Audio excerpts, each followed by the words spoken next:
But before the final activation, the Herald appears.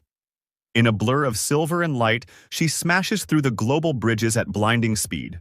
Johnny rushes to Times Square to protect the last standing bridge. There, he plays the space transmissions received from the Herald's planet. "Shalabel," Johnny calls out. "That's your name." She stares at him, stunned. Johnny continues. In her own language, he explains that he found 23 old transmissions in her language, all trace back to her homeworld, Zenla. He reveals what he learned. She was once an astronaut or scientist who sacrificed herself to Galactus to save her planet. Johnny says, "They're still looking for you to thank you for saving their planet." Then he shows her the records of planets she's destroyed, even ones that begged for mercy. Shalabal, crushed by guilt, flees. Johnny follows.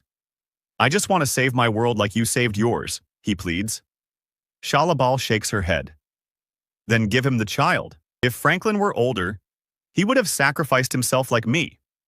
Johnny refuses. "No, take me instead." "It is not your sacrifice to make," Shalabal says sadly. "Take the child and leave. And in time, maybe forgive yourselves for running." Back at headquarters, the team praises Johnny's effort, but he shakes his head. Does it matter? Then he asks Reed, "Are we leaving?" Reed answers firmly, "No." Looking at Franklin, an idea sparks in Reed's mind. Reed tells the others, "We have to bring Galactus here. With one bridge left at Times Square, we've got to lure Galactus inside the bridge, and we will be able to keep the portal open for 37 seconds, and without his ship, he'll be stranded in an alien universe." Ben asks how they'll draw him to Times Square. Reed admits he doesn't know until Sue meets his eyes. She looks at her child. "You do know." "It has to be Franklin." Reed nods, though his voice breaks. "Yes." Ben and Johnny explode in protest, but Reed insists that it's the only plan that can work.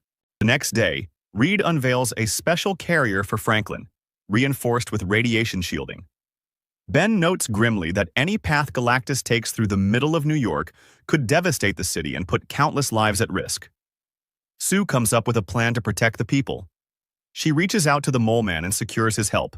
His underground kingdom of Subterranea will house the people safely. And so, the evacuation begins. Millions of New Yorkers descend into the depths. A news broadcast informs the public that Galactus has